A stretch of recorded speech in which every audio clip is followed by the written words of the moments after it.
रात तक पढ़ती रही स्वाति। कुछ लिखा भी उसने और कोई 1:30 बजे उसने सोने की तैयारियां की। बत्ती बंद की, पानी पिया, नाइट लैम्प जलाया, चादर ओढ़ी और लेट गई। जैसे ही लेटी वो उस रेगिस्तान में जा पहुंची, उस लड़की हाइजा के पास। कितनी प्यारी लड़की है वो हाइजा। मुस्कुरान उसके होठों पर आ गई थी और फिर आई नींद। जब नींद आई तो फिर से सपना आया। ये वही नखलिस्तान था, रुआ फिजा। हाइजा ने हाथ पकड़ा हुआ था स्वाति का। आओ वो देखो, हाइजा बोली। सामने एक तालाब सा था, बड़ा सा तालाब, और आसपास सफेद सी रेत थी। एक और कबीला आया हुआ था वहां पर। लाल मेहरून कपड़े पहने थे उन स्त्री पुरुषों ने, सभी ने। सभी स्त्री पुरुष मजबूत देह वाले और गोरे रंग के थे। उनकी लड़कियां बेहद सुंदर थीं। ऐसे ही उनके नौजवान भी खूबसूरत थे। हाइजा को देख सर झुकाते थे सभी। ये कौन लोग हैं हाइजा? स्वाति ने पूछा। ये बेदुई कबीला है, वो बोली। कितने सुंदर लोग हैं ये, स्वाति बोली। तो हाइजा ने कहा, हाँ, लेकिन आप जैसा कोई नहीं है। और अचानक हाइजा मुस्कुरा पड़ी। स्वाति भी उसे देख मुस्कुरा पड़ी। एक जगह एक महिला ने उन दोनों को बुलाया, हाइजा को और स्वाति को। हाइजा ले चली स्वाति को अपने संग। उस महिला ने सर पर हाथ फेरा स्वाति के और उसे गले से लगा लिया और माथे को चूमा और आंखों में उसकी सुरमा भी लगा दिया। सुरमा लगाते ही स्वाति की आंखें जैसे उस रेगिस्तान की चमक की आदी हो गईं। अब जोर ना पड़ रहा था आंखों पर। मित्रगण, ये सुरमा इसलिए लगाया जाता है, ये जहां आंखों को ठंडक पहुंचाता है वहीं तेज से तेज चमक का भी आदी बनाता है। आंखों को यूं कहें कि ये आपके लिए सनग्लास का काम करता है।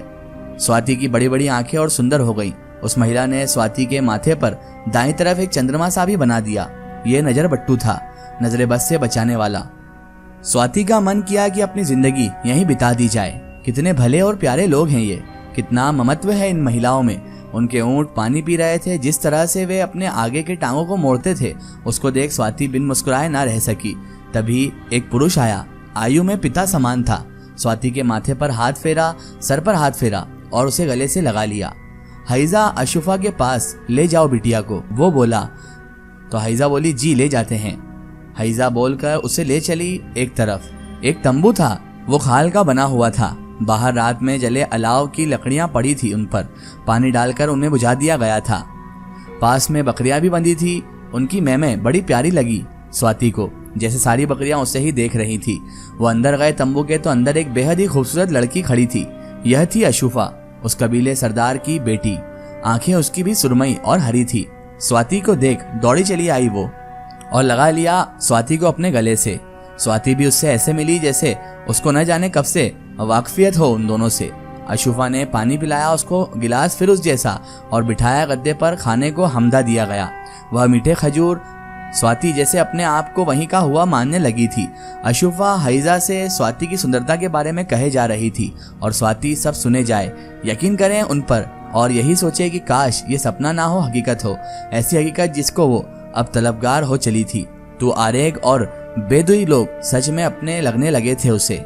स्वाति को लगने लगा था कि जैसे वो भी इन्हीं में से एक है। कितने अदब वाले लोग हैं ये। तमाम जिंदगी यहीं कट जाए तो उससे बड़ी कोई नेमत नहीं स्वाति के लिए। तेज हवा चली और मुहाने का पर्दा हिला, अंदर तक आ गया। हाइजा उठी और पर्दे को कस के बांध दिया। उसकी डोरियों को उन लट्ठों से बांध लपेट दिया। हाइजा बोली, अशुफा? उसने जवाब दिया, हाँ। हाइजा ने कहा, वो खिच्चा ला दे स्वाति को। अशुफा बोली, अभी लाई जाकर। इतना कहकर अशुफा बाहर चली गई। स्वाति ने कहा, हाँ हाइजा, मैं तुमसे एक बात कहना चाहती हूँ। तो वो बोली, बोलो, मुझे भी यहीं रख लो। तो वो हंस पड़ी। अशुफा ने जैसी ये बात सुनी वो भी हंस पड़ी और अशुफा ने स्वाति के गालों पर दोनों हाथ रख दिए और चूम लिया उसका माथा। हम लोग अलग हैं स्वाति। अभी अशुफा बोली, तुम हमारे बीच में बसर कर लोगी? तो स्वाति बोली, क्यों नहीं। और बहुत जोश से स्वाति ने जवाब दिया, रात बीत जाने दो, शहर के बाद सोचना। स्वाति बोली, वो रात, कितनी हसीन रात है ये। रेगिस्तान, दूर दराज में कुछ ही सूखे से पेड़ों के नीचे बाहर अलाव जलते हुए हमदा खाया जा रहा था सभी के द्वारा। ये तंबू, लेकिन रात रात कहाँ है ये तो दिन है। बाहर झांका उसने, पर्दा हटाकर तो धूप खिली हुई थी। चमक पड़ी रेगिस्तान की और नींद खुल गई उसकी। चमक से हाँफते हुए उठी स्वाति, घड़ी देखी, 2:30 बजा था रात का। लेकिन वो चमक, हाइजा, अशुफा, वो सब कहाँ गई? अचानक उसकी नींद खुली थी तो वो हड़बड़ा कर उठी थी। माथे पर उसके पसीने की बूंदें छलछला गई थी। उसने अपना माथा पोंछा, जग से गिलास में पानी डाला और पानी पीने से पहले वो गिलास को देखा। अपने आप ही मुस्कान बिखर गई उसके होठों पर। रात बीत जाने दो, शहर के बाद सोचना। आई ये अल्फाज याद उसे, मन ही मन अशुफा याद आई उसे। कितनी प्यारी है वो, बड़ी बहन सा प्यार करती है। काश ये सपना ना होता, काश। झट से पानी पिया उसने। पानी का स्वाद अजीब सा लगा उसे। उसने गिलास को रखा, आखिरी घूंट अभी मुंह में ही था। उसको कई घूंटों में पिया उसने। क्या आ जाए वही स्वाद किसी एक छोटे घूंट में, पर ना आया वो स्वाद जो उसे सपने में वहां पर पानी पिलाया जा रहा था। उसने पानी पी लिया और जा लेटी।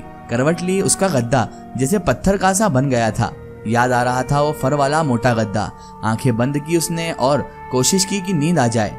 फिर नींद आई और फिर से वही बेदुई कबीले में स्वाति जा पहुंची। हाथ पकड़ रखा था अशुफा ने उसका। उसके नाखूनों को सहला रही थी अशुफा, कोई गीत गुनगुनाते हुए। क्या गुनगुना रही हो? स्वाति ने पूछा। एक लोक गीत है, शव्वा जी का कहा जाता है इसे, अशुफा बोली। क्या मायने हैं इसके? स्वाति ने पूछा। मायने ये हैं कि एक कबीला है, दूर दराज में रहता है। नमक लाते हैं मर्द उनके और औरतें परिवार चलाती हैं। मर्द महीने में एक आध बार ही घर आते हैं, तो शाम को ब्याहता औरतें उनके आने का इंतजार करती हैं। वो अपने साथ बर्तन, गहने, नए कपड़े, कंगिया और खाने का सामान लाते हैं। तो वो चांद से कहती हैं कि तुम तो देख रहे हो उन्हें, जरा उनको मेरा भी संदेशा पहुंचा देना कि रेगिस्तान में कोई दिल उसके लिए धड़क रहा है, उसका इंतजार कर रहा है कोई। वे भी चांद को देखते हैं और यह गीत गाते हैं। ये यही है इसके मायने, अशुफा बोली। स्वाति बोली, ओह बहुत प्यारा है यार ये। तो कोई आपका भी बाहर है अभी? स्वाति ने पूछा। तो वो बोली हाँ। तो उसने पूछा कौन? स्वाति के इतना कहने पर उसने कहा मेरे खाविंद हुमैद और मेरे भाई। वो बोली क्या नाम है आपके भाई का? स्वाति ने पूछा। तो उसने कहा फैजान। अशुफा बोली फैजान, क्यों, कैसा लगा आपको ये नाम सुनकर? स्वाति कहने लगी कि मुझे अपना सा लगा ये नाम। तो उसने पूछा क्यों, ऐसा क्या लगा आपको ये नाम सुनकर कि अपना सा ही है? क्यों चेहरे पर के भाव आपके बदल गए एक साथ? क्यों लगा कि ये गीत उसे भी गाना चाहिए? क्यों लगा कि उसे भी इंतजार है? माथे में शिकन पड़ी, होंठ सूख गए थे और अचानक उसकी नींद खुल गई। पसीने में नहाई हुई थी स्वाति, नींद उड़ गई थी आंखों से। उठी, वो अपने होंठ को छुआ, सूख गए थे वो। पानी पिया और उसने और खिड़की के बाहर नजर गई। चांद चमक रहा था, जैसे देख रहे हो उसे। वो चली खिड़की के पास, खिड़की को खोला और चांद को देखा। आज से पहले ऐसा ना देखा था उसने चांद। आज तो रूप बदल गया था चांद का। मन किया कि संदेशा भेज दूं अभी इस लम्हे ही। खुली रहने दी उसने खिड़की और होंठों पर एक मुस्कान उसके आ गई थी।